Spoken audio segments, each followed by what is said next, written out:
merupakan mobil yang kalau dari luar seperti mobil niaga. Merupakan mobil yang dalamnya tidak seperti mobil niaga.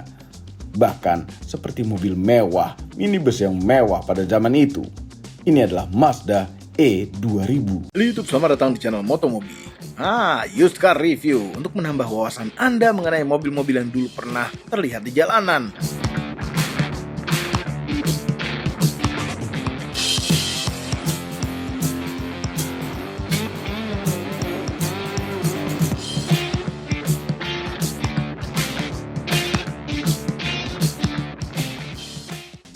Dulu kami pernah pakai mobil ini, nonton sampai habis. Mazda E2000 ini sebenarnya merupakan bagian dari keluarga Mazda Bongo yang awalnya didesain menjadi mobil niaga memang. Ada versi pickupnya dan ada versi minibusnya. Generasi pertama lahir tahun 1966 dan sempat masuk ke Indonesia pada tahun 60-an. Generasi keduanya diluncurkan tahun 1977 dan kemudian generasi ketiganya diluncurkan tahun 1983. Generasi ketiga inilah Mazda Bongo kemudian dipermak menjadi sebuah minibus yang agak mewah hingga rasa mobil barangnya berkurang. Kemudian dijual di Indonesia mulai tahun 1996 dengan nama Mazda E2000. Ya, itu 13 tahun kemudian baru dijual di Indonesia. Sangat terlambat sekali rasanya. Dan di internasional generasi ketiga Mazda Bongo ini hanya diproduksi hingga tahun 1999. Namun anehnya di Indonesia Mazda E2000 ini kemudian mendapatkan facelift tahun 2002. Faceliftnya juga terlambat sekali. Dan akhirnya Mazda E2000 berhenti diproduksi tahun 2005. Setelah itu segmen pasar ini tidak dilanjutkan oleh ATPM Mazda di Indonesia. Sebenarnya Mazda Bongo ini di luar negeri masih ada generasi-generasi berikutnya. Generasi keempat diluncurkan tahun 99 dan generasi kelima diluncurkan tahun 2020. Dan uniknya Mazda Bongo ini yang generasi kelima merupakan rebadge dari Daihatsu Grand Max yang diimpor dari Indonesia. Untuk review lengkapnya kami hadirkan Mamang Ican, ya Mamang used car. Namun sebelum itu mau nantikan sementara video ini dan tekan tombol jempol ke atas, subscribe channel Motomobi apabila belum dan tekan tombol loncengnya. Cek juga channelnya Mamang itu, Aspros Auto, agar kami semua bahagia. Nah dulu Mazda E2000 itu adalah mobil barang di tahun 80-an, tapi baru masuk ke Indonesia di tahun 96 dengan muka seperti ini. Ini lucunya Mazda E2000, jadi dia kastanya pengennya di atas Kijang. Pada saat itu kan laku banget ya.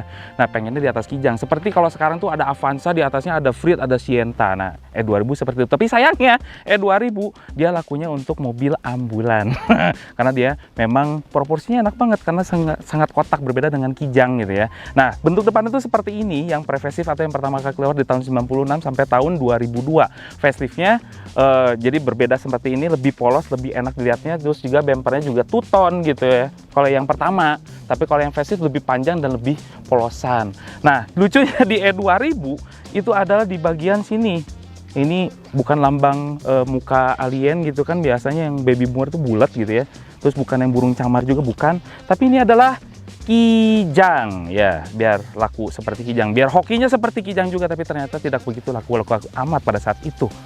Ya begitulah. Terus juga dia punya keunikan di bagian spionnya. Spion sebelah kiri itu ada yang namanya spion pantau bumper di bagian depan, jadi supaya kelihatan dari bagian supirnya lebih panjang ke depan, kotak di sini juga. Dan kalau yang sebelah kanan itu seperti kayak gini aja, seperti kayak yang Kijang gitu, Kijang kapsul pada saat itu tegak gitu ya. Tapi ini udah diubah sih jadi L300, tapi waktu itu spionnya kayak Kijang. Terus juga dia punya headlampnya juga masih kaca seperti ini, lampu sennya di bawah ada dua, untuk di bagian pinggir di sebelah sini. Udah sih. Dah, sekarang kita ke bagian samping. Ada dua buah kejutan. What meaning of kejutan? Nah, di bagian samping. Nah, ini lucunya Mazda E2000 dia punya dimensi yang sangat nggak dibilang kompak-kompak amat sih, cuman tergolong pendek. 4,3 meter saja panjangnya, lebarnya tuh 1,8, tingginya 1,9. Yes, ini adalah sebuah MPV, makanya supaya masuknya tuh enak, nggak kejedot-jedot kepalanya. Tapi yang lucunya lagi dari sebuah E2000, wheelbase-nya itu pendek sekali ya. Kalau sekarang tuh 2,5 meteran saja, tapi kalau ini lebih pendek lagi. Mobilnya panjang, wheelbase-nya pendek, 2,2 meter saja. Lucu banget ya. Makanya dia menghasilkan overhang di partur yang sangat maju ke depan gitu.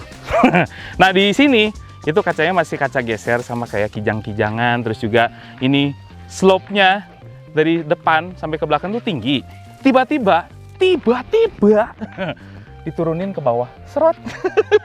Lucu. Terus juga sebutkan salah satu minibus yang mempunyai spoiler atap. Cuman Mazda E2000. Ini spoiler, topi belakangnya ada di atap. Kan bingung kan? Terus juga dia punya keunikan, yaitu di sini. Nah, ini namanya adalah tambahan daging. Dan ini bahannya karet, ini mahal. Karena ini benar-benar karet, dari depan sampai ke belakang. Nah, ini kalau beli baru sekarang gitu ya, ini udah sangat jarang banget, itu bisa sekitar 3 jutaan, gila nggak? Mahal banget tuh sebuah kayak gini doang gitu ya. Ini bisa dibikin sih, cuman ini aslinya Mazda tuh mahal. Terus juga bagian belakang nih. Ini kaca geser di row ketiga itu beda sama yang sebelah kiri, karena yang sebelah kiri itu adalah kaca mati. Nggak tahu kenapa yang ini bisa digeser, yang itu nggak bisa. Buat survival bisa, ya udahlah, nggak tahu lah. Pokoknya Mazda yang suka kayak gini. Mazda di bagian belakangnya, yes, ini kotak sekali ya, boxy lah pada saat itu kan. Cuman ada Zebra, S-Pass, terus Futura, terus sama juga dengan Nissan C23. Tapi yang mewahnya adalah E2000 dengan spion belakang seperti ini untuk memantau kondisi bumper nabrak atau enggak. Belum ada ini trending-trending kayak sensor parkir di bagian belakang, makanya dikasih spion sini. Yang ada seperti ini juga di Serena C23 udah dilihat, udah pernah di review juga tuh. Iya. Nah, di sini sebutkan minibus lagi yang mempunyai 2 spoiler. Satu di sini, satu di atas. Jadi ini seperti kayak jidatnya. Terus juga ini udah cukup lengkap loh, tapi ada rear defogger, ada wiper, terus di sini juga ada namanya ini apa namanya? Ya, garnish ya. Yang namanya garnish gitu ya. Itu kan keren sekali pada saat itu gitu ya. Pada saat itu kan aksesoris kayak gini tuh dibilangnya mewah. Terus yang lucu lagi di E2000 ini campuran besi plastik gitu, jadi makanya kuat banget, makanya dipakai ambulan kalau punya apa stroller untuk ya itu pasien itu didorong berat, ini kuat sekali. Oke, kita lihat dari bagasinya, luasnya segimana, luas sekali. Jadi untuk tiduran di sini juga saya masih bisa, makanya untuk dimensi 4,3 meter itu masih bisa muat satu orang di belakang bagasi, itu keren sekali. Nah, di sini juga ada namanya untuk ngisi air washer di sebelah situ, speakernya tuh di bagian belakang, dan kalau masih kurang bagasinya kita bisa dilipat seperti ini. Udah, itu masuk sedikit lah sinilah untuk pel-pelan gitu. Kalau yang agak-agak panjang itu surolok gitu. Ini karena mesinnya berada di pantat kita. Ini agak repot sih ngeliatin ya. Kita harus buka-buka dulu gitu ya. Nah, satu sebelah sini, terus satu lagi di sebelah sini. Nah, ini kursinya tuh panjang yang di tengah. Oke, jeblagin aja. Jeblagin. Ih, berat banget ini. Ih, mana talinya? Nah, ini. Ini ada penyangket di sini. Nah, ini adalah mesinnya E2000, dia pakai kode FE. Dan katanya ini mirip dengan yang namanya yang dipakai mesin Capella 626 atau 626 ya, persis seperti 4 silinder segalis SOHC, dan dia punya keluaran tenaga sekitar 90 PS atau kira-kira 88 horsepower, dan juga torsinya ada 157 Nm. Dan mesin ini memang karakternya adalah torsi dengan transmisi 5 percepatan manual saja yang rapat-rapat dan juga disalurkan ke roda belakang. Nanti kita akan tes seberapa baik performanya si E2000 ini, dan banyak yang bilang ini adalah mesin yang sedikit under power. Ya, di bawah lagi. Ya, biasanya yang bawah kayak gini itu kendalanya adalah overheat. Ya, karena anginnya dari mana? Dari bawah. Trim pintunya E2000 nggak usah dibahas, karena ini adalah campuran vinil, terus juga ada kain-kainnya tapi nggak ada side pocketnya, dan nggak ada apa-apa, nggak ada putaran kaca gitu, nggak ada. Udahlah, nggak usah dibahas. Nah, di sini E2000 lumayan lah, tapi memang cara nyetir itu kayak mobil barang banget. Kita bisa kayak gini kalau nyetir, tuh kayak gini doang. Terus juga speedonya tuh di bawah, dashboardnya sangat-sangat di bawah, dan ini bahan-bahannya tuh plastik semua. Nah, di tengahnya itu ada digital hour ya, digital clock. Nah, digital clock, terus juga untuk di kisi AC-nya itu ada 4, yang tengah tuh nggak bisa diapa-apain, tapi yang kiri kanan bisa dibuka sirkulasinya.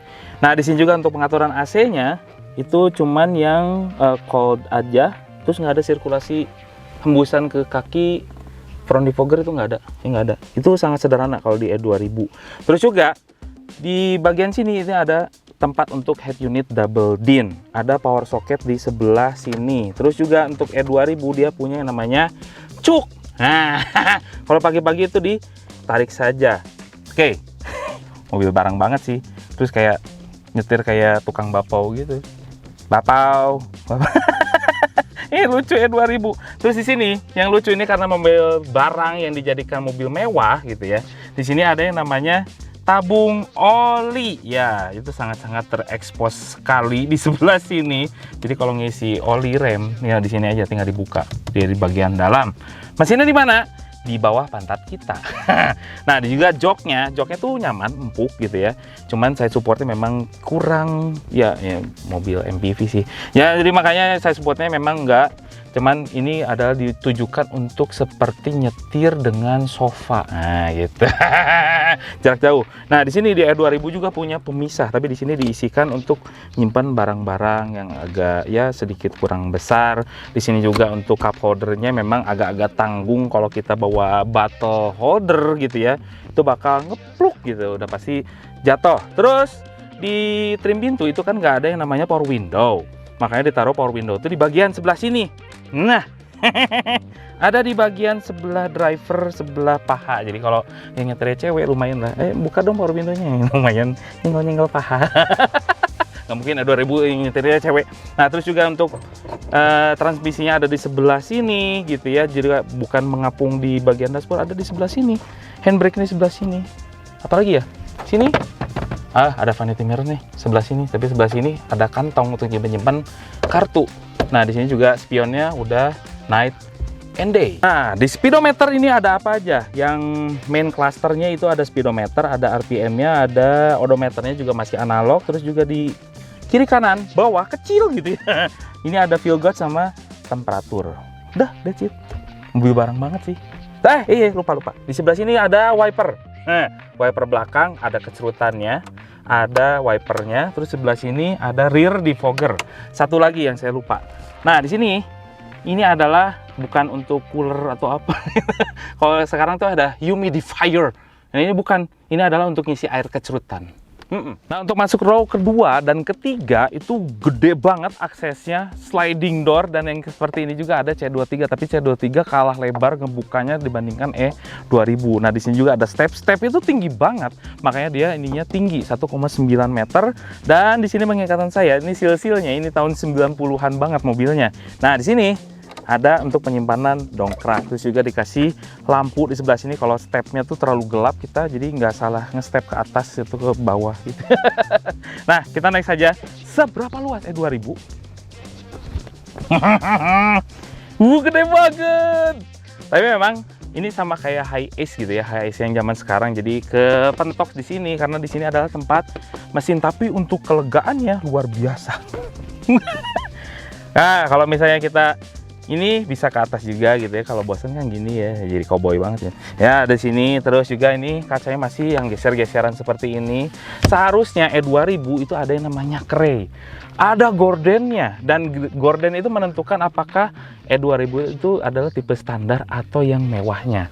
Nah, ini juga, ini nggak ada, jadi saya tidak bisa menentukan tipe yang mana gitu ya untuk sebuah E2000. Terus juga kainnya itu seperti ini, motif-motifnya empuk. Di sini juga ada armrest di sebelah sini. Tapi ya untuk tahun 90-an belum ada yang namanya seat belt di bagian belakang. Tapi E2000, ini lengkap sekali. Nah, ini double blowernya ada di bagian pinggir. Ini aneh sekali, ada di bagian pinggir. Biasanya kan di tengah sebelah sini, tapi E2000 di sebelah sini. Untuk nyalain AC-nya juga di sebelah sini. Ini lucu sekali di bagian pinggir. Nah, di sini juga E2000 ada yang namanya cool box. Nah, zaman kapan sekarang dikasih cool box? Baru tipe-tipe yang 400 jutaan ke atas tuh ada cool boxnya, tapi di E2000 sudah ada. Lihat tahun 90-an, bahkan tahun 80-an itu sudah ada yang namanya seperti kayak gini. Ini keren sekali nih E2000. Nah, terus di sini ada asbak mestinya. Tapi ini udah kayaknya susah sih, memang tahun 90-an gitu ya, nyari-nyari yang bener-bener original banget itu. Susah nyari unitnya. Nah, ini kan posisinya gini, tapi E2000 juga punya keistimewaan bisa diputar balik gitu ya, kayak dulu tuh Parahyangan kereta api. Kita coba ngebalik ke belakang. Tapi saya coba dulu nih, row ketiganya kalau ngadep ke depan itu luasnya seperti apa. Nah. Gede banget. Gede banget, lihat. Ini sih enak nyandarnya, enak, empuk kursinya. Di sini juga ada armrest mestinya, tapi ini udah hilang sayangnya. Tapi ini lega sekali. Dan di sini dikasih untuk tempat nyimpen botol, ada asbak juga sebelah kiri dan kanan. Ada tempat penyimpanan rahasia di sebelah sini. Nah, ada tempat nyimpen di sebelah sini. Dan di sini masih pakai kaca geser, tapi sayangnya memang yang sebelah sini ini kaca mati. Ya, sekarang kita puterin joknya. Apakah benar-benar kita bisa berhadapan-hadapan dengan enak dan nggak mentok lututnya? Kita coba. Nah, kita puterin. Gampang lagi muternya. Lihat. Jadi, nah biasanya yang facelift itu bisa dimaju mundurkan, bisa luas lagi. Tapi yang ini masih yang pre-facelift, makanya dia statik. Nah, kita coba. Ntar ke sini. Hat. Mi, masuk Mi. Coba Mi. Kita kalau lagi diskusi kelompok gitu ya, kan enak banget ya gitu. Enggak. Luas banget. Luas. Ini bisa di sini. Nah, gitu kan. Ini kan enak nih. Enak ya. Gitu ya. Pijitin dong. Udah, pokoknya ini luas untuk sebuah Mazda E2000. Terus ini masih juga bisa di reclining lagi. Tuh. Gila. Ini bahkan harusnya ini bisa dijadikan kasur, tapi mungkin versi awal-awal belum bisa seperti itu, hanya yang facelift saja. Bahkan yang facelift itu dikasih lubang USB di sebelah sini kalau nggak salah ya. Ini udah agak-agak penuh kalau yang facelift. Lebih menggairahkan lagi.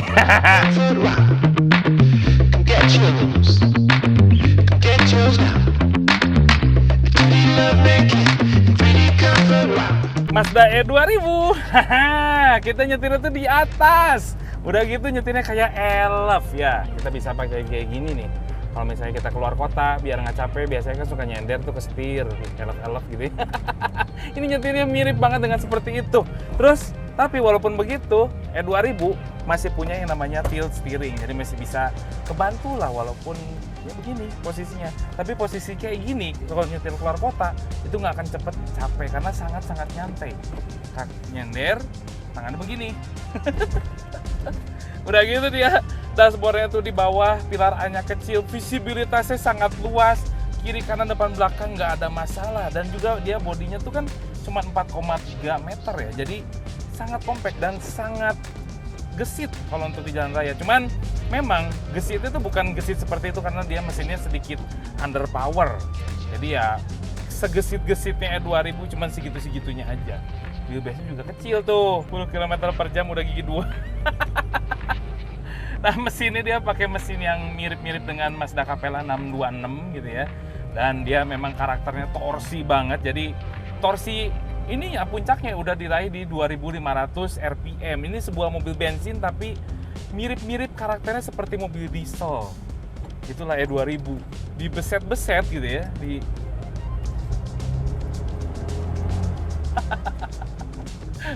Saya jadi inget kayak nyetir kombi kalau kayak gini. Iya beneran, kombi juga kayak gini nih. Jadi giginya tuh rapat-rapat, jadi cepet-cepet pindah gitu ya ke gigi 1, 2, 3 tuh bener-bener rasionya. Makanya 10 km per jam aja udah gigi 2 gitu. Suspensinya enak, empuk, nyaman untuk penumpang, tapi kalau untuk nyetir, untuk handling, dadah udah. Setirnya nggak nyambung dengan aspal, terus juga dia limbung sekali, makanya dia enaknya untuk cruising aja, bukan untuk kecepatan. Ya untuk sebuah mobil MPV dia sangat nyaman. Remnya ini saya suka, depannya cakram, belakang tromol, tapi dia responsif sekali mas. Terus remnya tuh empuk, ditoel dikit aja udah responsif. Ini saya suka nih remnya. Kedepan kabinnya oke lah, untuk suara mesinnya tidak begitu masuk ke dalam. Terus juga ini udah ditambahin sih, jadi kayak peredam gitu di bagian pantat, jadi nggak begitu kerasa masuk ke dalam, satu, kedua nggak begitu terasa panas di bagian pantat. Biasanya di E2000 itu pantat terasa agak panas, tapi kalau ini enggak, karena udah ditambahin tadi kan terlihat ya ada peredamnya. Ini mobilnya boyot sih, boyot banget ini mobil. Terus udah gitu ya agak-agak boros memang, sedikit lah. Ya sesuai dengan 2000 cc-nya tuh sesuai.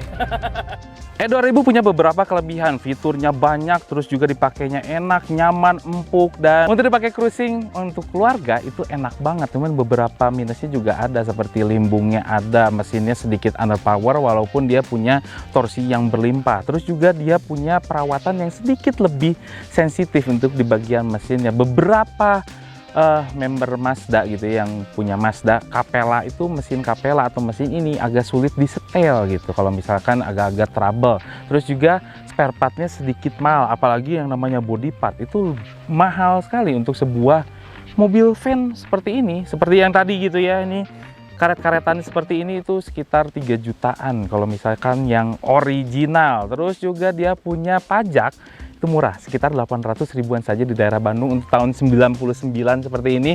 Dan juga punya range harga dari 30 juta sampai yang facelift yang termuda atau tahun 2005 itu sampai 70 jutaan. Itu yang normal-normal, kecuali yang benar-benar dia punya apa ya, keistimewaan seperti kilometer rendah itu bisa lebih dari itu sedikit. E2000. Dulu kami sering pakai Mazda E2000 untuk jalan-jalan bersama teman-teman karena lega sekali di belakang, dan kami suka sekali ada mejanya, kursi yang bisa diputar di belakang, jadi berhadap-hadapan, bisa dipakai untuk main kartu pula itu meja jadinya. Tenaganya pun lumayan. Posisi nyetirnya yang agak aneh tapi lama-lama betah juga. Namun duduk lama-lama di depan itu rasanya pantat menjadi hangat. Tapi itu semua tidak masalah. Masalah yang paling besar itu adalah boros. Yes, dulu ini seperti sama borosnya dengan Cherokee yang 4000 cc. Overall, mengenai Mazda E2000 merupakan pilihan yang tepat apabila Anda butuh mobil dan fiturnya komplit dan nyaman untuk membawa keluarga dengan harga yang terjangkau. Dari kakek nenek, bapak ibu hingga cucu-cucu bisa masuk semua ke dalam mobil ini karena mobil ini lega. Juga untuk ngangkut-ngangkut barang juga bisa. Tapi nanti fitur-fiturnya jadi mubazir. Jadi apabila Anda butuh mobil untuk angkut barang, sebaiknya cari yang lain saja, jangan yang ini. Mazda E2000 ini sudah termasuk barang kolektor apabila kondisinya spesial. Semua ini adalah opini pribadi saya dan ngomong itu. Jangan lupa tekan tombol jempol ke atas dan subscribe channel Motomobi, Omobi, dan Mesmobi apabila belum berikut dengan tombol loncengnya. Share video ini ke seluruh dunia melalui sosial media Anda dan jangan lupa follow sosial media kami yaitu Instagram. Terima kasih telah menonton.